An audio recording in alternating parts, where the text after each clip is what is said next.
Tonight we have the privilege of listening to Mr. Toby Warren speak. I've asked Mr. Toby to tell us his story in a way in which might serve us well as young men in the future.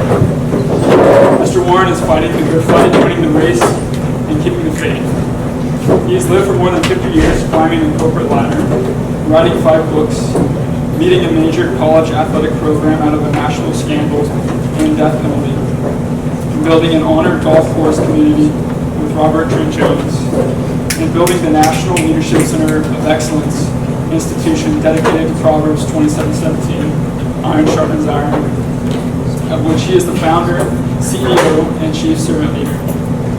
He considers God, family, and relationship his life's work.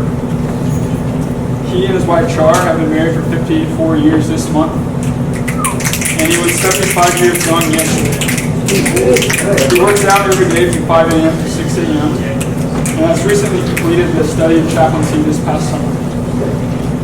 I could continue my introduction with Mr. Toby Warren with a laundry list of accomplishments in his life, but I think the most apt description of who he is a man of hope.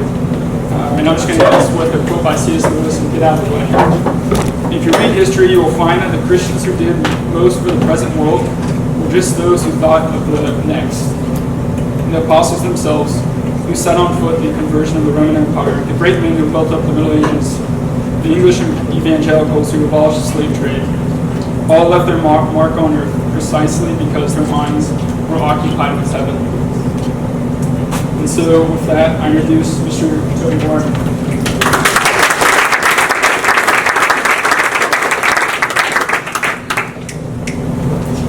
Wow, I'm intimidated.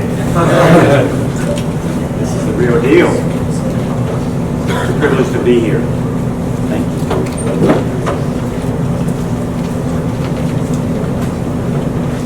You may be asking yourself, why are we here to be with this old man? That's a great question. What might he have to say that we need to hear? Respectfully, you may be right, or perhaps not. You may be the judge, the jury, and the executioner. I will honor your verdict regardless. So thank you for having me. Can we have a private moment now of silence for the next 30 seconds? For you, leaders on the rise, please.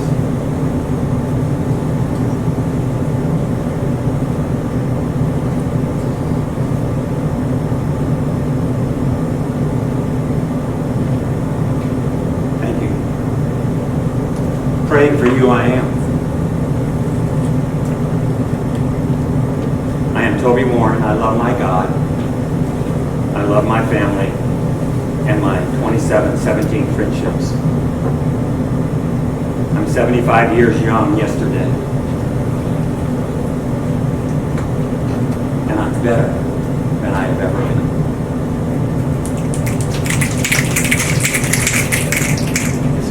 I invite you to walk or run with me 24/7 any day you want to. Let's walk together as we navigate our lives together. If you wish, add an easy cell number, 334-444-1010. If you ever want to talk, call me. I have an easy email address, twar, for Warren, at nlcx.org. So if you wish to look at our website, if you wish to email me, come on, let's do it. Let's talk. Let's walk together. Most of you perhaps have enjoyed playing a sport in high school and perhaps college. I shall share 2 short sports stories from my life, which still serve me well. And guys, that was 57 years ago. How is it possible that a couple of old sports stories still resonate and are deep within me? I will share.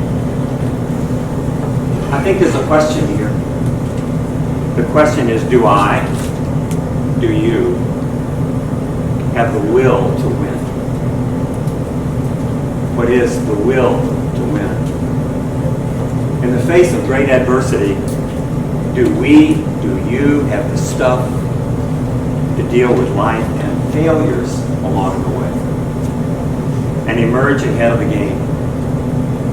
Are you a game changer, son? Think about it. Where have you changed the game? When have you changed the game? As a part of this wonderful fraternity, are you helping to change the game to get it better? With pleasure, I have studied your wonderful mission. Iron sharpens iron has my attention as it is written in your recruitment section of your website. And it is in writing, quote, "We are a group dedicated to the betterment of our members as iron sharpens iron," unquote. Is that correct? This is our motto. National Leadership Centers for Excellence. So I wish to do something with you right now.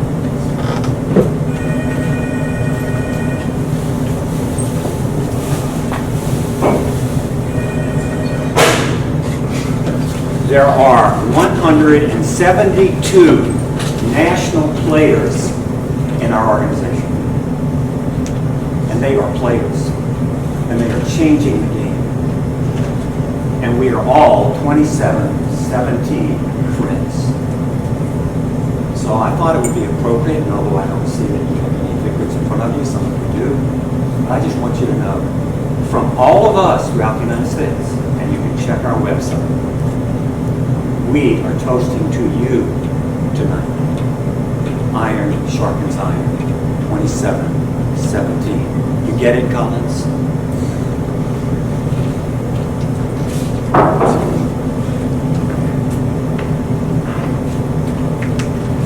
In thinking about this time with you, I'm going to move through this pretty quickly.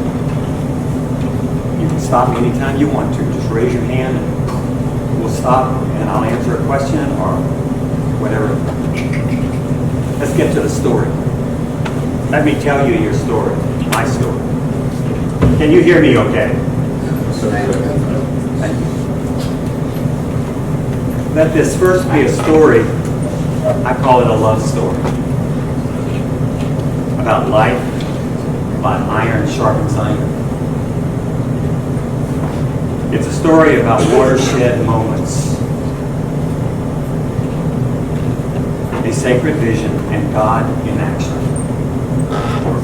First, let us define a watershed moment. Think about it. It's a turning point in your life. An exact moment, bless you. It's an exact moment that changes the game. A dividing point from which things will never be the same. It is considered momentous, though a watershed moment is often recognized in hindsight only. So as we go through this together, I challenge you to think a little bit about your life today. Has there been a watershed moment? Perhaps in high school, perhaps earlier on. Perhaps when you got accepted to Auburn University. Perhaps when you became a member of FarmHouse Fraternity. Perhaps it was when something really terrible happened and you're trying to bounce back. Prior to sharing, I want you to know that each of my watershed moments are many primarily because of my age. But because also, I live on the edge. One of you here has a title called Risk Management. I don't know who you are, but we need to talk. Whoever that is, I need to learn from you. Would you teach me, sir? So, I have a dear friend of mine, Lieutenant General Hal Moore, who used to always say that he would walk up to the edge knowing that he either had the faith that he could fly or there'd be something firm to stand on. That's risk management. prior to sharing each of those was an exact moment that did impact my life. And although different and seemingly unconnected, I was told recently that each of those two things had in common one me and one God. Watershed moments for Toby tended to be a God thing, a God moment. Good or bad, I felt God's presence. And I'd like you to know that there was never a doubt, and although I didn't like it sometimes, it was His plan. This is my golden thread. It's everything I think I have done and navigated my life and my career and my health and my unbelievable life for 54 years. It's been this golden thread. How is this possible? If our watershed moments are all connected to the present moment, and it is the infrastructure of my being, I need to be fully open with you right now. I am not pulling any punches. This is not about my bio. This is not a resume. It is not a reference. This is the real Toby. If you invited me here, this is what you got. Please permit this kind of thinking. For me, this is as serious as it gets. And if you knew the last 5 or 6 days of my life, and who I was with, and the speeches I gave, and where I'm going, and what we're doing, that was serious. But this is the most serious because I'm sitting in front of unbelievable leaders on the rise. I've looked at your website. I've met some of them. So I'm prepared here to let go and let God. You know, we can often be fooled by the way things appear at given times in our life. However, eventually we find that we are looking in life. What we're looking at is actually through a very small piece of a very big picture. Let us assume that you're taking chemistry, and let us assume you're making an F, and let us assume that's your final grade. It's pretty easy to focus on that F and not be happy. And are you really looking at the big picture? Are you in the right major? Are you in the right fraternity? Do you have the right 2717 friendships? Self-assessment, self-care. One of the things that we have learned, and really comes from Proverbs 29:18, quote, when there's no vision, people will perish. I ask you something. Do you have a personal vision? If you don't, we need one. Who are you? What are you doing with your life? And where are you heading? Kind of tough to answer. And I want to tell you, at 75, it's still tough to answer.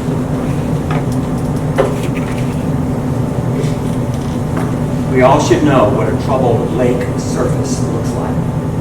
And every now and then when you've looked at a lake, and you looked at water, and it's rough, you see a reflection. But it's smooth as glass. And the sun is shining on it.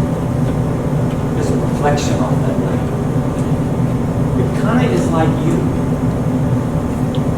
If you're kind of calm and at peace and happy with who you are, and you like the choices you've made, you're kind of like that smooth lake. Are you? See, I'm 75 and I'm still under construction. Just because I'm an old man doesn't mean it's over. And until I'm called home, I'm always going to be under construction.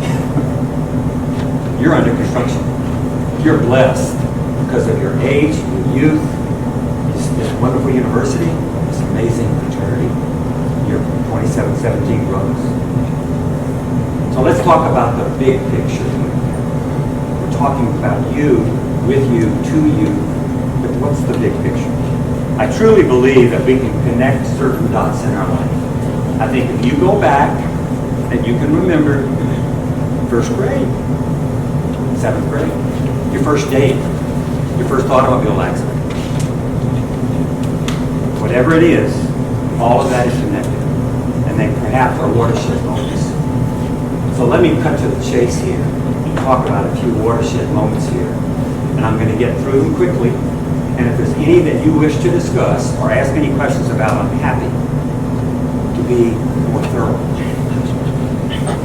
In December 1961, I was being clocked by several colleges running the 60-yard dash for a final football scholarship. After 3 timings, as I walked past the coaches timing me, I heard the LSU coach say to another coach, "He's a split second too slow for us as a running back. Maybe linebacker. He's big and he's tough and he likes to hit." I heard that as I was walking by those coaches. And I turned like this. And I said, "Coach, does that stopwatch measure my heart?" And he looked at me just like that. I can tell you, I can see his eyes piercing me right now. He said, "Son, there's no reason to ask me that question. You know the answer." I said, "Sir, well, let me just tell you this. It's my heart you need to be talking about." The evening was over. The afternoon was over. I got home that night at 8 o'clock. The head football coach at LSU, Coach Charles McClendon, called me and offered me a scholarship. "Toby, we want you. We want your heart." And y'all, I said, "Thank you, Coach McClendon, but no thank you." I turned it down. Why? Because the LSU assistant coach was right. So here I am, 17 years old. I could have gone to Rice or Tulane or Florida State or LSU, Memphis State. I had offers, but I turned the LSU offer down, and I wanted very much to go around under that tunnel as a freshman and to be an LSU Tiger. Now I ask you, the truth hurt, right? But I faced it at 17. Was that a watershed moment for me at 17? Think about it. I tell you it was. Moment 2, on September 4th, 1965, I married Sugar Bowl Queen. I married my spiritual director. Hello, number 87. How's it going? Good, sir. Thank you. It was an amazing opportunity that I had, and I'll tell you what happened. Because I married who I did, I married up. She brought a standard to our relationship that I didn't even understand. She brought a maturity to our relationship that I didn't understand. I mean, I was into touchdowns and throwing guys out at second base as a catcher. I was into all kind of stuff. Good stuff, but just stuff. And then I married, right? Well, I just want to tell you, it was a great thing. We've been married 54 years. We have 3 adult children. And I thank God every day. How was this a watershed moment? Booking. That didn't require risk management.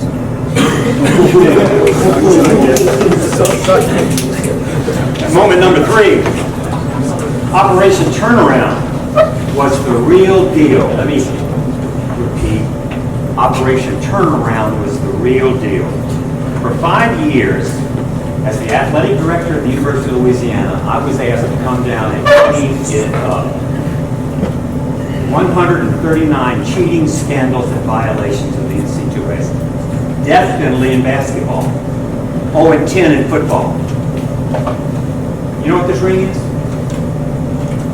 It's not my college graduation ring. It's my death penalty ring. I'm the only one in America that has a death penalty ring. Because the university's athletic program, basketball program, had no program for 2 years. And then we implemented in my 3rd year as the AD, and in my 5th year as the AD, we won the conference championship and went to the NCAA tournament. We played in Madison Square Garden. We lost to Notre Dame by 3 points at Madison Square Garden. But the point being, I'm with Sal Bando. He used to be the captain of the Oakland A's, and he played 3rd base and was captain for 8 years. And I'm sitting next to him at a meeting, and Sal Bando says, "Hey, I like your ring." And he's wearing this World Series ring, right? I said, "I like your ring." And he said, well, let's swap rings and look. So I get his ring, he's got this ring. He says, Toby, what is this ring? And I said, it's no big deal. I said, it's just my death penalty ring. He said, what? Well, it represents coming back from death. Was that a watershed moment? Those 5 years? You bet.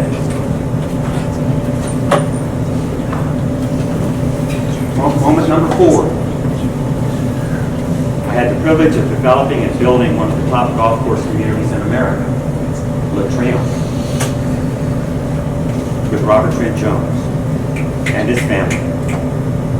I was on the board of directors of the Urban Land Institute in Washington, D.C., and we built this $32 million project. And in 6 months, our debt went from $32 million to $10.5 million in 6 months. And guess what? Oil went from $48 a barrel to $7 in 2 weeks. And y'all, I am the managing general partner with Insolito Debt. I have 12 limited partners and I had 4 general partners, all of which put up $3 million. And guess who's responsible for the $10.5 million with no cap on his liability?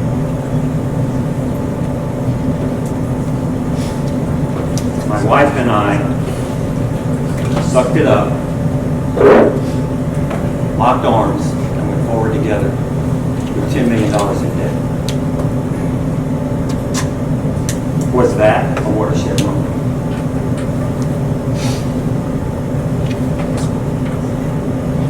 There's a photo that I would like to share with you.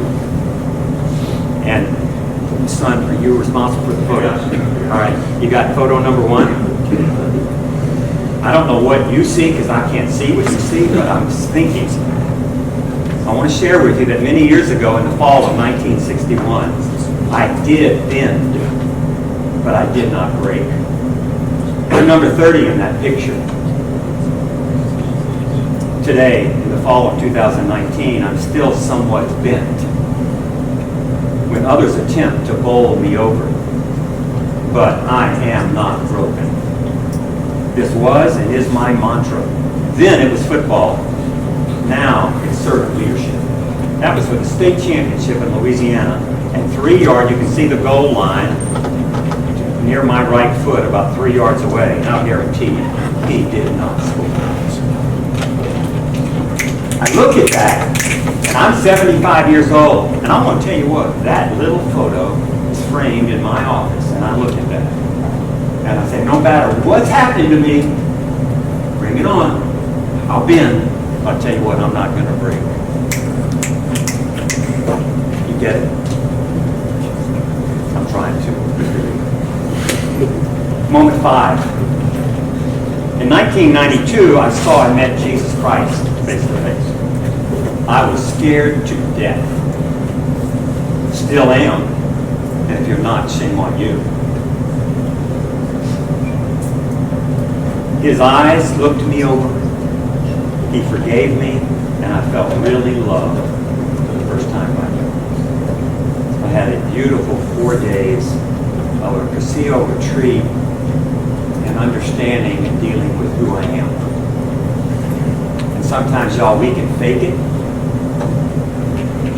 A lot of us wear masks, and the real world doesn't really know. The world out there doesn't really know who you are. That was an opportunity for me to deal with who I am. It was an amazing opportunity. And it did impact my priorities and my relationships. Y'all, I went through my phone. After that 4 days, I got home and I went through every phone number and every name on my phone. And I asked one simple question. Who do I love and who loves me back? Realistically, the real deal. And y'all, I made a decision on my phone with those names and phone numbers. I started deleting names. I had over 300 names and phone numbers in my phone. There are a lot of people in our lives, and maybe they just don't belong in your life. It didn't belong in my life. 10 years ago, I fell in love with 2717, Iron Sharpens Iron. The story is amazing, and it's too long to tell you, but I realized that friendships run deeper than I ever thought possible. They really matter. I realized how God is responsible for our relationships and how we treat each other. There's a gentleman here who's Scott Bridge Company, David Scott. David and I shared a moment together in a meeting. And as he's talking with me, I write on a yellow legal pad 27:17, and I turned it around and I faced it. He said, "Toby, what is this?" I said, "It's Proverbs 27:17. "Well, why are you showing that to me now?" I said, "I don't know. I just feel it in my heart. I don't know." Well, he teared up and he said, "The meeting's over. Can I call you back?" I got up, I left his conference room, I'm driving from Opelika into Auburn, and my cell phone rings. It's David Scott. He said, "Toby, I came up into my office, I pulled out my Bible, and I went to Proverbs 27:17, and I've never looked at that page in my mother's Bible that she gave me before she died. And in the margin, next to Proverbs 27:17, she wrote in her handwriting, 'When your father dies, be sure that that's on his headstone.'" Toby, what's going on? I said, "David, I don't know. You're asking the wrong person." Was that a watershed moment? The death of an angel happened on January 23rd, 2015. My young sister with 4 young girls and a husband passed away from ALS. After 3 years of God loving on her, God brought her home. I love my sister. She loved her big brother. I traveled today with a surprise pillow in my back seat. And when I was 16 years old, someone took a photograph of us, and she was napping as a little girl at 4 years old on my right shoulder. And that pillow I carry in my back seat in honor of my sister, in terms of knowing what instant, critical things can happen to all of us health-wise. Was that a watershed moment? My mentor, another watershed moment. My leadership companion and my teacher for 10 years died February 10th, 2017. Lieutenant General Al Moore was my friend. In that relationship with Mel Gibson, with Sam Elliott, with Hollywood, with Randall Wallace, with the White House, with West Point, you name it, we did it. A Lear jet would be sent here into Auburn. General Moore and I would get on the jet and it would take us somewhere. We prayed together. One of the greatest moments I had with General Moore was at West Point, and he asked the president and 8 or 9 of us if they could stop the bus, the West Point bus, in front of the chapel. And they did. It was like 1:30 in the afternoon. And General Moore gets off, and he starts walking to the chapel, and he turns around and he goes. So I followed him into the chapel. It was a beautiful day. There were no lights on. And he got to the center of the chapel and walked right down the chapel. And I'm behind him, walking behind him, and we're walking toward the front. And when he gets to the front, he does a 90-degree. And he walks 10 paces, and he does another 90 degrees. And he's standing in front of the Blessed Virgin Mary. And intentionally, he falls on the cold marble floor with his hands like this, his forehead into his hands. And I'm standing there, and I'm saying, "Lord, what's going on?" And he goes. So I fall on the cold marble floor, and we're lying on this floor together.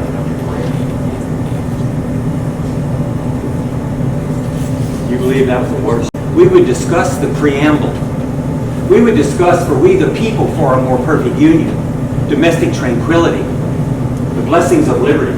It was the real deal, and I was learning. And I realized that in this month, 2018, January, that one page needed to be highlighted with the Constitution's preamble. So it was. I went up into my attic, and we have an old, huge, round roll of wrapping paper that's very brittle, 60, 70 years old. I went up and I tore off several sheets, and I took it to Auburn Repo Graphics on Dean Road, Greg Sellers. And I said, Greg, can you do me a favor? Can you print this one page on this old paper? I think so. So at 3 o'clock that Friday afternoon, it's the last day of January, it comes out, and I'm going, oh my. He said, Toby, what is this? I said, I don't know. He said, what do you mean you don't know? I said, I'm not sure where this is about, but I don't know. I said, it's really kind of up to him. So that weekend, that Saturday and Sunday, I spent that weekend out in the yard doing stuff for Shar and doing stuff for me, but I didn't even go there. On Monday morning, I get up at 4 a.m. every morning. And I'm up at 4 and I'm thinking, I know what to do. I know what to do. I'm going to take this piece of paper to 3 people this morning in the next 2 hours and tell them what General Moore wanted and my promise to him to build the National Leadership Centers for Excellence, focused on with Proverbs 27:17, with a highlighting preamble, and then create a game plan. That was done. And y'all, this is September 25th, 2019. I want to show you something. Sir, risk manager. You don't mind, pull the 2 corners, and I'm going to just unroll it, turn it sideways toward us. There are 176 signatures around America. 23 of them are 1-star, 2-star, 3-star, 4-star generals. Homeless veteran, 8-year-old girl. It is all about America and what we can do for a more perfect union. And you can see that on our website, and you can see a photograph of this on our website. Thank you, son.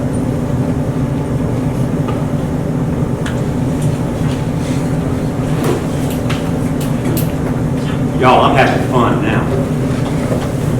General Moore's giving me the drive on, Toby. Go for it. And I am.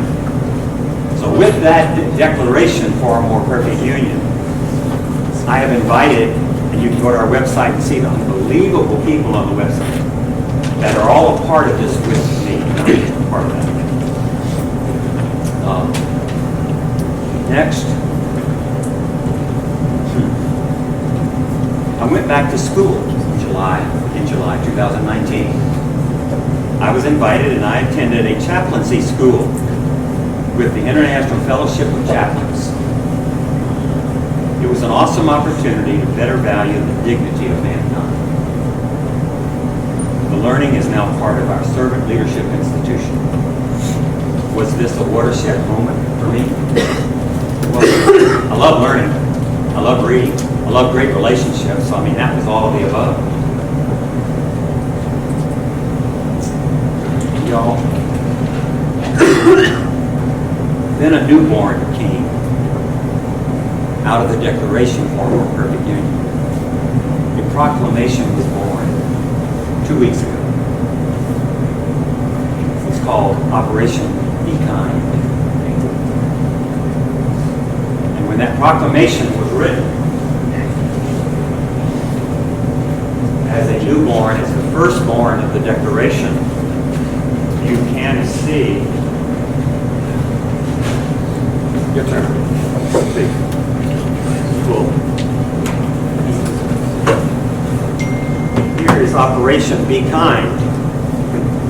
And on Sunday, this past Sunday, what is it? This is Wednesday night, right? I'm in Montgomery, in the poorest section of Montgomery, called Washington Park. And I'm at New Walk of Life Church on Council Street. And we invited churches all over America, starting in Alabama, starting in Montgomery, to be a part of Operation Be Kind. And as a part of this proclamation, there are 10 acts of kindness, like smiling, like breaking bread with somebody, like telling somebody your story and you listening to their story. And after each act of kindness is an article of scripture that relates to that act of kindness. It was a great Sunday for 3 hours. It was signed, then I came back home and it was signed yesterday on my birthday, just so happened, by Church of Opelika, by Dr. Tom Tippett and the pastor at Greater Peace Missionary Baptist Church in Opelika. Well, y'all, guess what happened this morning? The story is out. So it's going to be published this weekend throughout America, Associated Press. It just could be that the corridor from East Alabama, from the state line, all the way to Montgomery, I-85, the name of I-85 could become the Be Kind Highway for the state of Alabama. My point, thank you, son.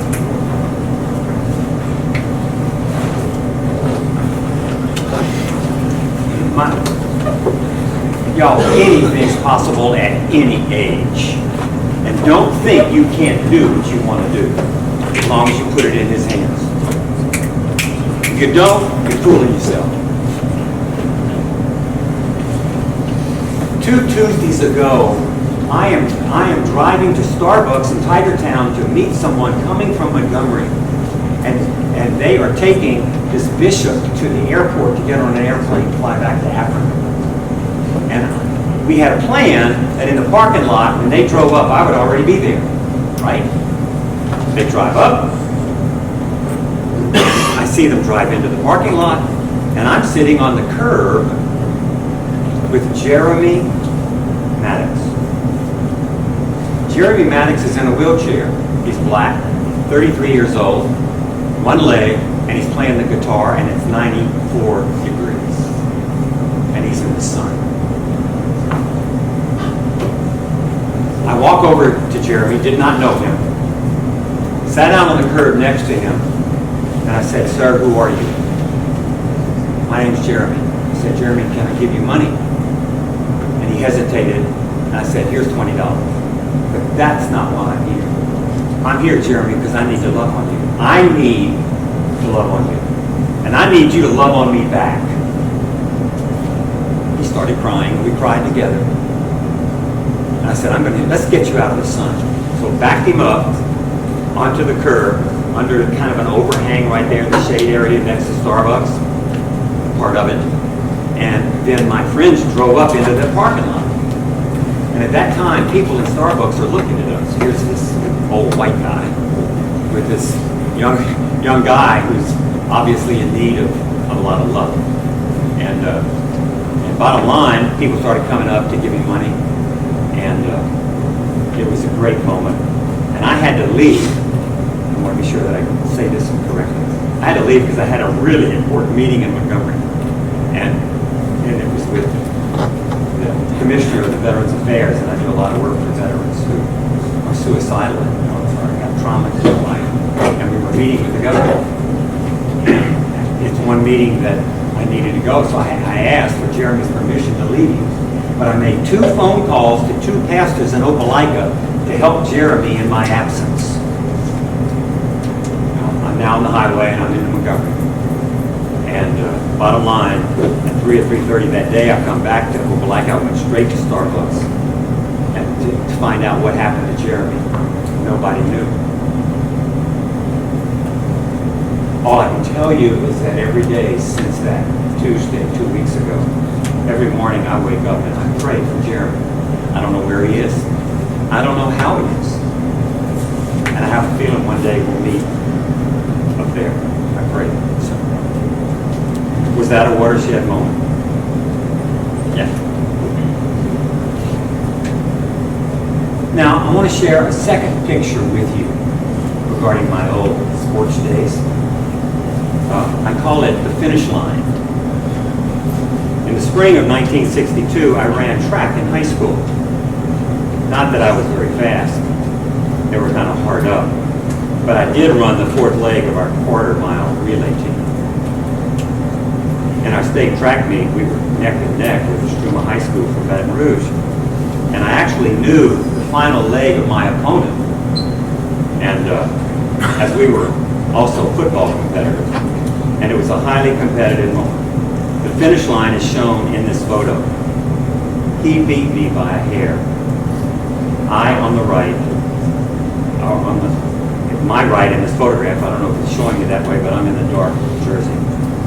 It was a highly competitive moment. The finish line is shown. He won by a hair. I gave my all, but it was not enough. I did not win. Over many years, I think today about the finish line in my life. And am I giving my all? We all have a finish line out there. Me because of my age. But maybe you have finish lines in your life too. And are you giving your all? Okay. A couple of sidebar notes that I'd like to share with you. Think about your watershed moments and have you had any? And how have they helped shape you? And who are you today? General Moore had a great leadership, he had many great leadership quotes that he would share with me. He said, we were actually down with the St. Louis Cardinals at spring training with Tony La Russa, who was a friend. And General Moore and I spent 3 days with Tony La Russa. And General Moore and I are in a golf cart, and we're being driven around to different practice fields before the Cardinals were going to play the Braves in a spring training game. And General Moore said, Toby, life is not like baseball. In life, or in baseball, 3 strikes and what? You're out. Back to the bench. But in life, 3 strikes and you're not out. Stay at the plate. Keep swinging. One day, you're going to get that hit you want. And y'all, I'm still swinging. I'm at the plate. Boogie. I'm just another guy. Life is running its course with me. And here you are, the best of your life in front of you. I will say this. You have a choice to make, guys.